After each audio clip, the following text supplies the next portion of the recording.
We were just 16 when Jess and I made the pact. It was one of those dramatic, stupid things teenagers do late at night when the world feels too heavy and no one seems to be listening. She was the only person who ever understood me. The only one who knew the weight I carried behind my smiles and sarcasm. We wrote it out on lined notebook paper in her bedroom, lit a candle, and signed our names in red ink like it was some kind of blood oath. The rules were simple. If life ever got too hard, too broken, and either one of us wanted out, we'd go together, no questions asked, no chickening out. After high school, we drifted a little. I moved to Seattle. She stayed behind in Oregon, working odd jobs, always saying she felt stuck. Still, we talked often enough until one random Thursday night. I got a voicemail from her at 3:12 a.m. Her voice was shaky, the message barely coherent. I saw the door again. It's open now. You remember, right? It's time. Just like we'd promised. I called back, panicked, but she didn't answer.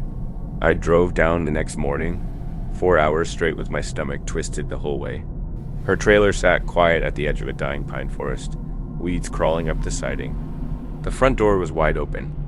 Inside, everything was still coffee, half drunk, TV on static, and her phone on the table with the notebook we'd signed sitting perfectly in the center. Her name had been scratched out. Mine hadn't. There was no sign of struggle, no forced entry, and no Jess. Police treated it like a mental health crisis or a runaway case, but I knew better. She wouldn't just leave without saying goodbye. A week later, things started happening. At first, it was small scratches on my apartment. Door in the exact shape of her initials, mirrors fogging up with the words, "It's time," written from the inside. Then, at 3:12 a.m. every night, I started hearing my door creak open, even though it was locked. I set up a camera once, but all I saw was a single frame of darkness before the footage cut to white noise. Then came the dreams, always the same, standing in the forest behind her trailer, her eyes wide and hollow, reaching toward me while whispering, "You broke the promise." I tried therapy, meds, even stayed with my brother for a while, but it followed me. My brother's cat was found gutted on his porch with that same notebook page pinned under its paw, only this time my name had been underlined in red. I begged Jess's mom to let me back into her room, hoping I'd missed something. When I walked in, everything was covered in dust except the floorboards beneath her bed, which looked freshly disturbed. I pried them up and found a shoebox filled with Polaroids, dozens of them. Some were of us as kids, but others were taken from windows, bathrooms, and even inside my apartment. The last photo showed me sleeping in bed from just days before. On the back, in her handwriting, it said, "She's waiting." Are you? Now every time I close my eyes, I see that forest. I hear her voice whispering from places she shouldn't. Be in static, in the wind, in the hum of my fridge. And last night, my name disappeared from the notebook. I found it lying on my pillow and beneath it. A single red line pointing toward my closet. I haven't opened it yet. Because I know when I do, Jess won't be gone. She'd be waiting. It started the night I fell asleep watching Emily's Twitch stream. Something we did almost every night since starting college on opposite coasts. She was in her dorm at UCLA, gaming late like usual, and I was in Georgia, wrapped up in my blanket, texting her dumb inside jokes as she slayed zombies on screen. Around 2:16 a.m. EST, her camera froze mid-laugh, and a strange static sound buzzed through my headphones. I figured it was a connection issue, but the screen jolted back. Emily was no longer gaming. She had turned to the camera, her face pale, eyes fixed on something behind her.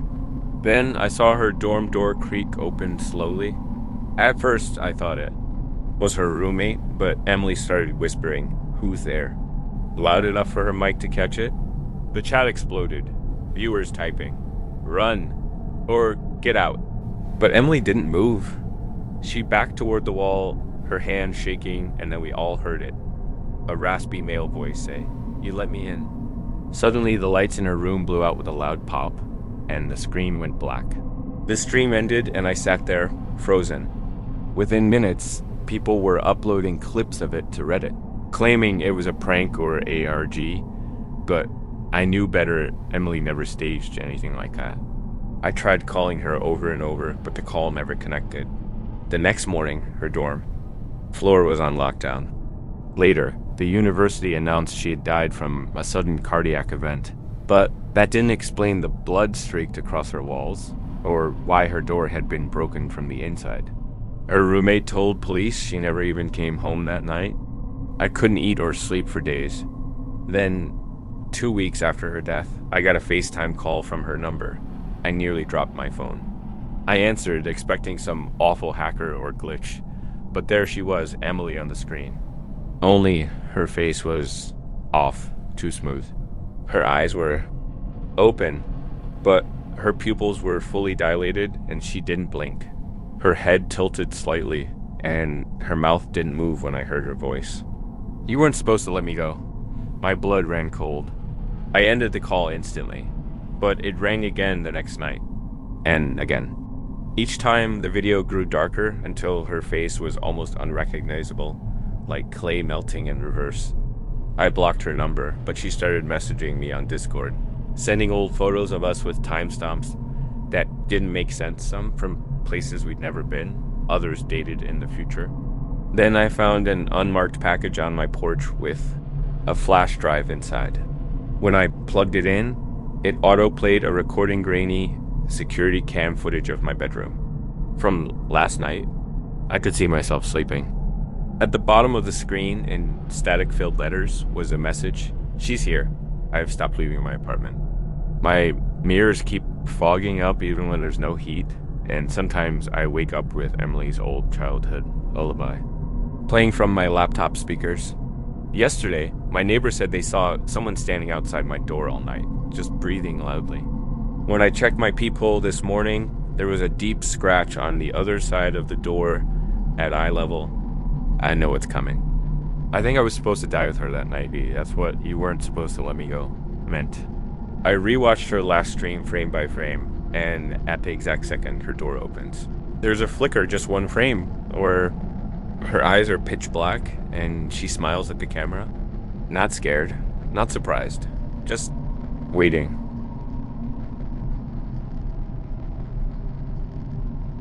It's been almost 8 years since Emma vanished from my basement after a Friday night sleepover, and I still can't step foot down there without the air going heavy in my chest. Back then, we were just two 16-year-olds in small-town Virginia, living for Starbucks runs, TikTok trends, late-night gas station snacks, and sleepovers that lasted until the birds started chirping. Emma was my best friend, the kind who could decode my texts with no words, who cried with me when my dog died, and who always kept an extra pair of pajamas at my house. Like, she practically lived there. That night felt no different. We'd gotten junk food from Sheetz, raided my mom's wine cooler when she wasn't looking, and set up camp on the basement floor with our favorite fuzzy blankets and the Babadook play on Netflix. I remember we were halfway through the movie when Emma got real quiet, eyes fixed on the small basement window tucked into the top corner of the wall. It was barely big enough to crawl through and just showed dirt and a slice of our backyard. She whispered, "There's someone out there." I laughed, thought she was joking, but she didn't even blink. She said she'd seen a face, just a glimpse, but something about it made her feel like it was waiting. I shrugged it off, and eventually she seemed to forget about it, but something had shifted. I woke up around 6 a.m., still half wrapped in my blanket burrito. The TV playing static because the Wi-Fi cut out and Emma was gone. Her sleeping bag was empty, her charger still plugged into the wall, and her Crocs sitting by the stairs. I figured maybe she'd gone upstairs to the bathroom or to get a drink, but when I searched the whole house, she wasn't anywhere. My mom started calling her parents, and within an hour the police were knocking on our door. They searched the neighborhood, the woods behind our fence, even checked Ring cameras on every mailbox post, but no one saw Emma leave. Her phone was never used again. Her parents thought she ran away, but Emma was terrified of being alone, hated the dark, and never even jaywalked. Nothing ever turned up, not a footprint, not a strand of hair, and the case eventually went cold. Her missing poster stayed taped to the community center door for years. I carried that guilt around like a stone in my stomach because I was the last one to see her. After high school, I moved to North Carolina and tried to forget. But last month I came home after my dad passed away. While cleaning out the attic, I found a box marked old school stuff, and inside it tucked under binders and broken. Crayons was Emma's journal. I knew it was hers instantly by the mix of Sharpie hearts and inside jokes scribbled across the cover. The early entries were normal drama with friends, math class complaints, but toward the end, things got wrong. She wrote about dreams where something stood outside my basement window watching her. She called it the man with the dirt mouth. She said he smiled like you didn't have lips and that he whispered about going underneath where time doesn't work. The final entry chilled me to the bone. He's here again. I told him I wasn't ready. He said he already took something of mine. If I leave tonight, please don't follow me. Promise me. My blood ran cold. That night, sleeping in my childhood room, I heard 3 knocks at my second floor window, too soft to be wind to. Deliberate to be anything else. I didn't look. But in the morning, muddy handprints were smeared across the glass, with streaks trailing downward like someone had been pulled away. 2 nights later, I got a message from an unknown number. Just 1 sentence. It's quiet down here. You'd like it. Attached was a photo of Emma standing in my basement. Same clothes from that night, eyes hollow and face half turned. Like she heard someone coming. I haven't shown anyone. Who'd believe me? They'd think I lost it. Grief and guilt finally boiling over. But deep down, I know the truth. Emma didn't run away. She was lured into something ancient. Something still watching from that window. And if it took her once, it might be waiting for me next.